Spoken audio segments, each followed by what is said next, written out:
जय माँ बगलामुखी, जय ब्रह्मास्त्र महाविद्या, जय माँ पीताम्बरा।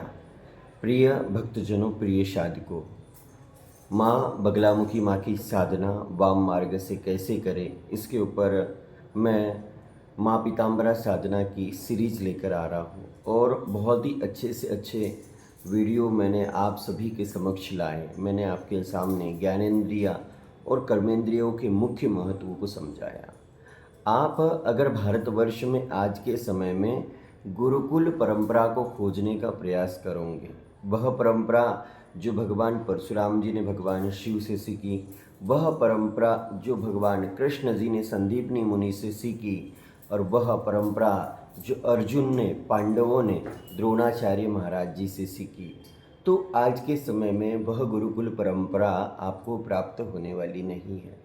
और आज के समय में मैं भी इस चीज़ को बहुत अच्छे से समझता हूँ कि अर्जुन जैसे शिष्य मिलना बहुत ही दुर्लभ है, क्योंकि आज के समय में जब तक मनुष्य दुखी नहीं हो जाता है, निरोगी नहीं हो जाता है, चारों ओर से परेशान नहीं हो जाता है, शारीरिक, मानसिक, आर्थिक रूप से पूर्ण रूप से टूट नहीं जाता है, तब तक वह गुरु शरण में और अपनी इष्ट देवी के शरण में नहीं आता है।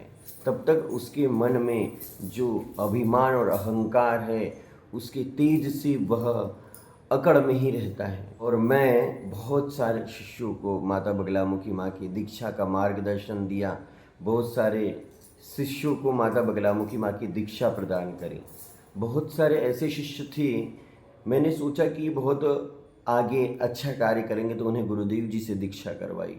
बहुत सारे लोगों को माता जी से दीक्षा करवाई, लेकिन मैंने देखा कि दीक्षा लेने के बाद उनके जीवन में, उनके स्वभाव में कोई परिवर्तन नहीं है। बस पशु भाव में जी रहे हैं, पशु भाव में चल रहे हैं, पशु भाव में बढ़ रहे हैं। तो मैं आप सभी भक्तजनों को यह बताना चाहूँगा कि ऐसे साधकों को वाम मार्ग से साधना नहीं करना चाहिए।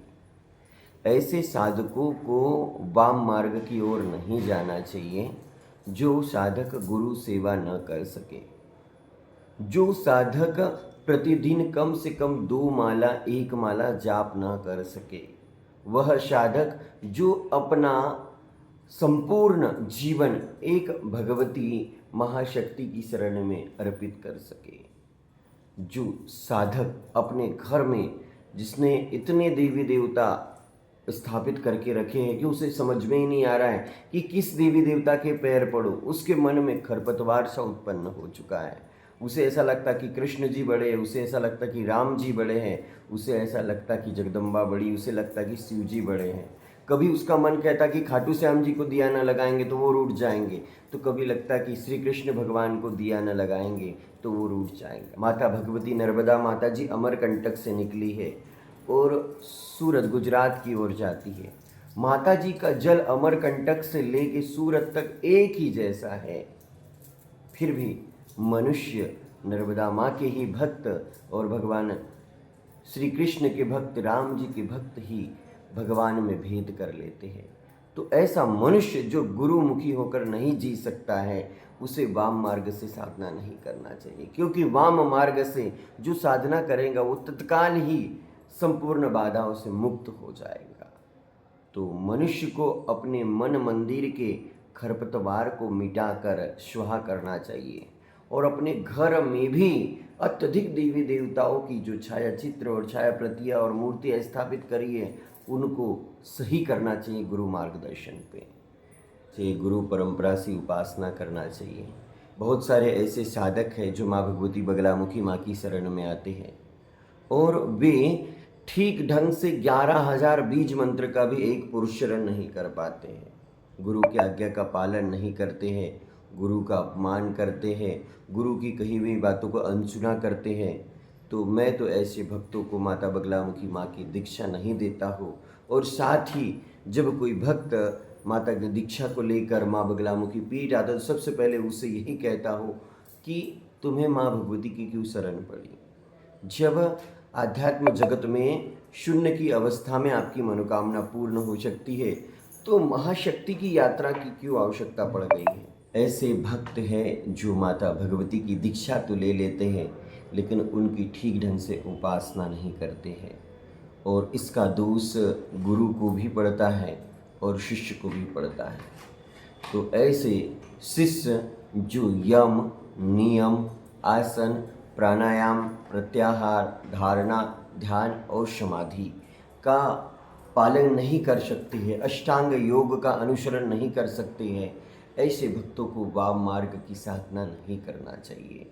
बहुत सारे ऐसे भक्त हैं, बहुत सारे ऐसे शिष्य हैं जो गुरु से दीक्षा तो लेते हैं, दीक्षा लेने के बाद गुरु से मार्गदर्शन भी प्राप्त करते हैं, और मार्गदर्शन प्राप्त करके उनके जीवन में बहुत सारे उन्हें लाभ भी प्राप्त होते हैं। उनके जीवन में माँ भगवती की कृपा से कल्याण भी होता है। उनके बड़े बड़े कष्ट जो दूर कर देती है माता बगलामुखी ब्रह्मास्त्र महाविद्या। और माँ पीताम्बरा की शक्ति को तो पूरा ब्रह्मांड जानता है, और यह साधना गुरुमुखी तरीके से ही की जाती है।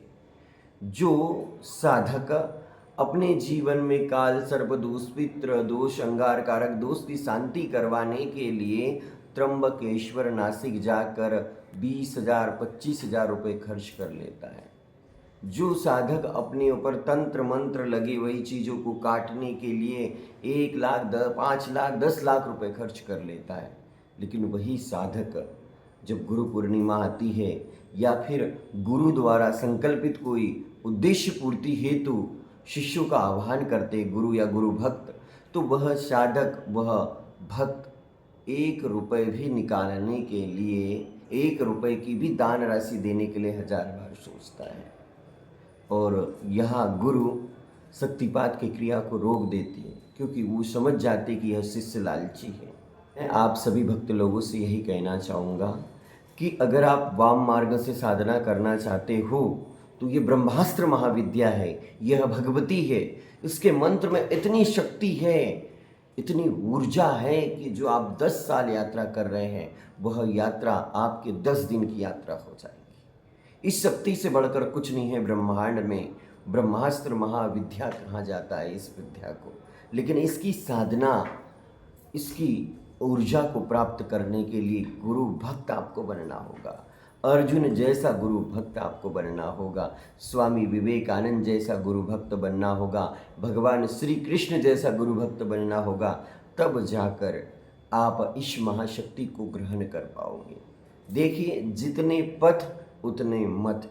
भारतवर्ष में माता बगलामुखी माँ के हजारों लाखों भक्त हैं, लेकिन उन हजारों लाखों भक्तों में ओरिजिनल भक्त को खोजना, ओरिजिनल भक्त को तलाश करना बहुत ही मुश्किल कार्य है। सत्य और असत्य को जाने बिना मनुष्य अपने मुख से शब्दों का भक्षण करते रहता है और तत्काल की आवश्यकता को देख के कार्य करता है, लेकिन वे विरले भक्त होते हैं जो भगवान के परम भक्त के रूप में अवतरित होते हैं। जैसे वामा खेपा जी का आप नाम सुनोगे तो माँ तारा जी के वरद पुत्रों के रूप में उनका नाम सम्मिलित होता है। भगवान के ही परम भक्त थे स्वामी विवेकानंद जी। उनके गुरु का आप वर्णन सुनिए, रामकृष्ण परमहंस। और भी माता भगवती ने, जगदम्बा ने ऐसे भक्तों को कृतार्थ किया है जिनमें ध्यानु भक्त थे, श्रीधर पंडित थे। ऐसे बड़े बड़े भक्तों का भारतवर्ष में वर्णन मिलता है। ऐसे किसी भी भक्त को भविष्य में दीक्षा प्रदान नहीं करूँगा। माता बगलामुखी माँ की साधना कई मार्ग से की जाती है, जैसे कि वेदांत मार्ग, सिद्धांत मार्ग, पशु भाव में कई मार्ग आते हैं। उसके बाद वीर भाव में 3 मार्ग आते हैं। वीर भाव में दक्षिण मार्ग आता है, मध्यम मार्ग आता है और फिर वाम मार्ग आता है। और उसके बाद में दिव्य भाव के अंदर बड़ी बड़ी गुप्त चीज़ें आती हैं। अघोर मार्ग आता है, योगा मार्ग आता है और साथ ही कौलाचार आता है। तो कौलाचार की तो पूजा पद्धति बड़ी ही कठिन है। उसके लिए तो आपको आपका जीवन ही समर्पित करना होगा, आपको आपका तन मन धन समर्पित करना होगा। तो आज के समय में माता बगलामुखी माँ का दिव्य ज्ञान आप जो सोच रहे हो कि सोशल मीडिया, यूट्यूब पर आपको मिल जाएगा, तो यह बहुत ही दुर्लभ है। मैंने माँ बगलामुखी साधना में 100 से अधिक वीडियो में माता भगवती की दिव्य महिमा का वर्णन करने की कोशिश करी है, और जितनी साधना की है माँ की, उतना ही माँ का महात्म्य गहरा पाया है। तो माता जगदम्बा की महिमा का अंत नहीं है, वो आदि शक्ति है, वह काम बीज रूपनी है। उनकी साधना का कोई अंत नहीं है। और कोई साधक कहता है कि मैंने माता बगलामुखी माँ की पूर्ण साधना पद्धति को समझ लिया है, पूर्ण कृपा को समझ लिया है, तो वह शायद उसकी भूल है। क्योंकि बहुत सारे लोग माता भगवती के नाम पे अपने आप को प्रदर्शित करते रहते हैं, लेकिन माँ भगवती का एक अच्छा भक्त, परम भक्त, एक दिव्य साधक बनने का कभी प्रयास नहीं करते हैं। आप सभी अगर वाम मार्ग से साधना करना चाहते हो, वाम मार्ग से साधना करते हुए माँ भगवती को प्राप्त करना चाहते हो, अर्थात कर्म करना चाहते हो, तपना चाहते हो, तपस्वी बनना चाहते हो, योगी बनना चाहते हो, अपनी कुल देवी को जागृत करना चाहते हो, तो आप सभी को माँ बगलामुखी शक्ति सिद्धपीठ से जुड़ना होगा।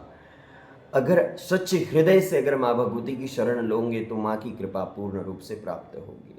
आप सभी का माँ बगलामुखी साधक रविंद्र मानकर के यूट्यूब चैनल पे स्वागत है, अभिनंदन है। अगर आप सभी को माता भगवती ब्रह्मास्त्र महाविद्या का यह दिव्य रहस्य अच्छा लगा हो तो आप आपकी प्रतिक्रिया जरूर दें। जय माँ बगलामुखी, जय माँ पीताम्बरा। हे शंभु तेरे